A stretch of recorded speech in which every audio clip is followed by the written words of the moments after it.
ولقيت بمنطق رقبة ملك الجيدي مراد كود وحقوف ولا دور متانا مشاريع دوحة لوحيدات وغمال بدني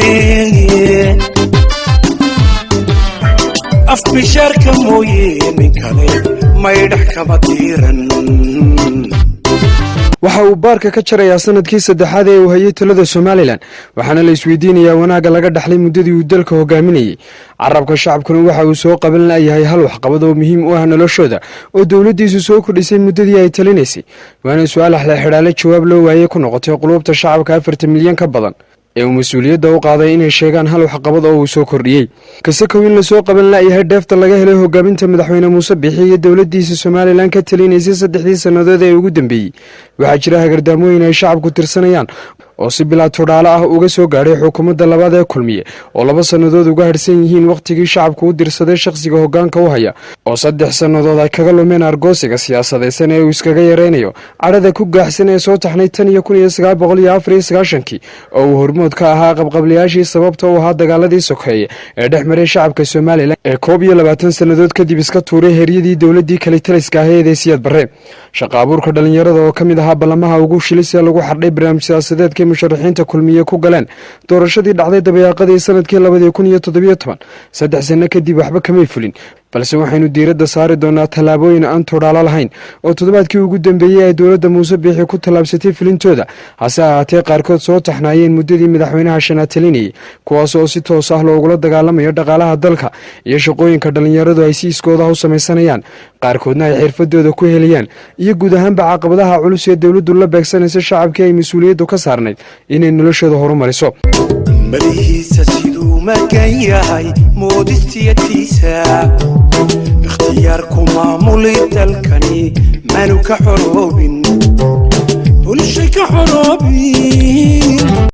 maalmo kooban kadib markii uu xukunka la wareegayba waxa uu dareeriyay shaqaale ka howlgalaya madaxtooyada Soomaaliland oo tiradoodu dhammayd 109 qof kuwaas oo uu si toos ah uga saaray nidaamka shaqaalaha ee dawladda howlwadeenadaasi oo dhammaantood dhalinyaro ah ayay dawladdiisu waqtigaas cusbeed ay godmadow ku riday rajadii ay filayeen qorshayaasha shaqatirka ah ee soo taxnaa ilaa bilowgii xukuumadda ayaa mar kale ka ilaacay madaarka Hargeysa iyo hay'adda duulimaadyada 23 January 2018 ayay xukuumaddu dareerisay shaqaale dhalinyaro ah oo ka howlgalaya madaarka Hargeysa kuwaas oo qaarkood ay shaqeynayeen muddo ku siman 7 sanadood oo ay ku noqon karayeen shaqaale rasmi ah balse qorshaha Muuse Biixi oo indhaha ka qarsanayay cid kasta oo xuquuq sheegata ayaa sababay in dhalinyaradaasi hab sharciga baalmarsan looga saaro hay'adda duulista iyo madaarka Hargeysa ay ka howlgalayeen 26 August sanadkii 2019 ayay mar kale xukuumaddu eeriday shaqaale tiradoodu gaaraysa 42 qof kuwaas oo ka howlgalayay madaarka Hargeysa isla markaana hoos tagi jiray hay'adda duulimaadyada qaramada midoobay ee ICAO kadib markii ay shaqaalahani ganafka ku dhufteen codsi uga yimid xukuumadda Soomaaliland oo lagaga dalbanayay inay iscasilaan maadaama mushaharkooda ay hay'adda ICAO ka soo bixisay Muqdisho ayay dawladda Muuse Biixi si toos ah uga joojisay shaqadii ay ka hayeen madaarka Hargeysa iyadoo lagu wargeliyay inaanay ka howlgali doonin madaarka caasimadda xukuumadduna ay ka eeriday shaqadii ay hayeen muddadii Muuse Biixi talada hayay waxa uu shaqo tiray dhalinyaro badan oo ka howlgalaysay dalka gudihiisa kadib markii uu qabateen kala duwan la beegsaday hay'adihii warbaahinta wargeysadii ugu badnaa ee ka soo bixi jiray dalka oo gaariya 14 ayaana xidhmay kadib markii uu si badheer ah ula bartilmaameedsaday caqabadaha aanay ka dabaalan karin oo dhaqaale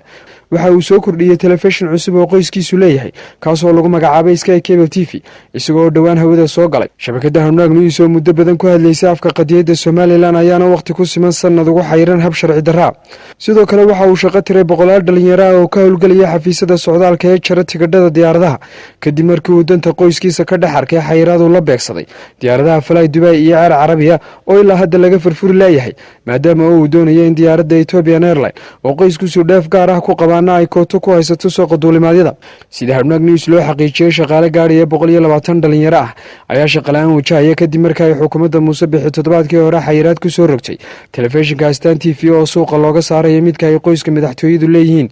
Sky Cable TV maxkamadda gobolka Hargeysa oo eegaysa danta qoyska madaxweyne Muuse Biixi waxay xayirtay Stan TV oo lagu amray inuu dalka ka guuro dhibta ka dhalanaysa xukunkan ee shaqala-aanta dhalinyarada somalilan ee 120 ay ugu horeyso ayay maxkamadda ka qarisay fulinta amarka sare iyo hirgelinta danaha qoyska Muuse Biixi ee loo mijaxaabinayo danihii caamka ah ee mideynayay shacabka Somalilan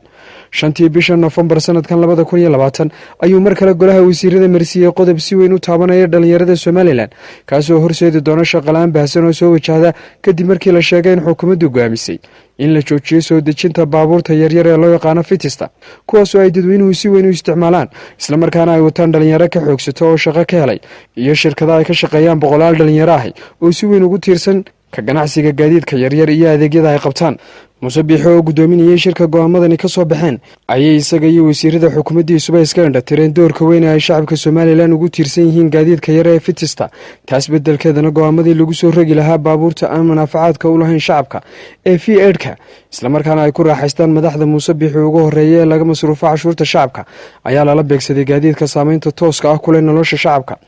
sidoo kale waxaa jira shaqaale dawladeed oo ay xukuumadda Muuse Biixi si joogto ah uga saarto howlwadeennada dawladda kuwaas oo lagu eedeynayo inay dawladda ku dhaliilaan baraha bulshada ama ay soo bandhigaan aragtiyahooda gaarka ganacsigii ugu badnaa ayaa sidoo kale xidhmay muddadii Muuse Biixi talinayay sida uu qabo Sheekh Aadan Siiro oo ka mid ah culimada la dareenka bulshada la tacaalaysa nolosha adag ee talisku baday sida ogtihiin ummadii way soo oodatay meheradihii oo dhan baa kacay dadkii dhibaato badan oo dhaqaale ayaa haysa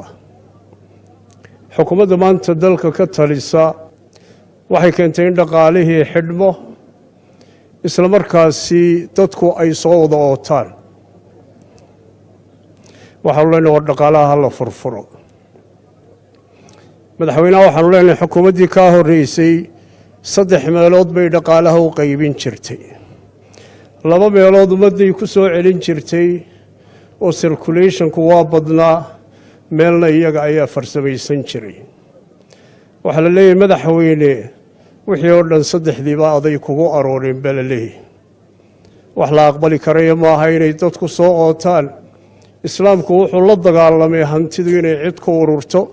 waliba hantida muslimiintu ay leeyihiin talaabooyinka ay xukuumaddu qaaday saameyn dhaqaale oo toos ah ayay ku yeelanayaan bulshada marka aynu ku eegno indhaha dhaqaaliyahanada waxaa muuqanaysa in dawladdu ay si toos ah u joojisay doorkii ay ku lahayd wareejinta dhaqaalaha dalka meheradaha ganacsiga ee albaabada la iskugu dhuftay wargeysada xidhmay iyo gaabiska ku yimid dhaqdhaqaaqii dhaqaale ee hay'adaha maxalliga ah ee ka faa'iideysan jiray mashaariicda dawladdu maalgeliso ayaa yimid kadib markii ay meesha ka baxday siyaasadda dhaqaale ee loo yaqaano fiscal policy taas oo ah midda ay dawladdu ku saameysay wareejinta dhaqaalaha dalka iyadoo adeegsanaysa dhaqaalaha ay ku bixiso kharashaadka ay gelayso iyo dejinta cashuuraha dalka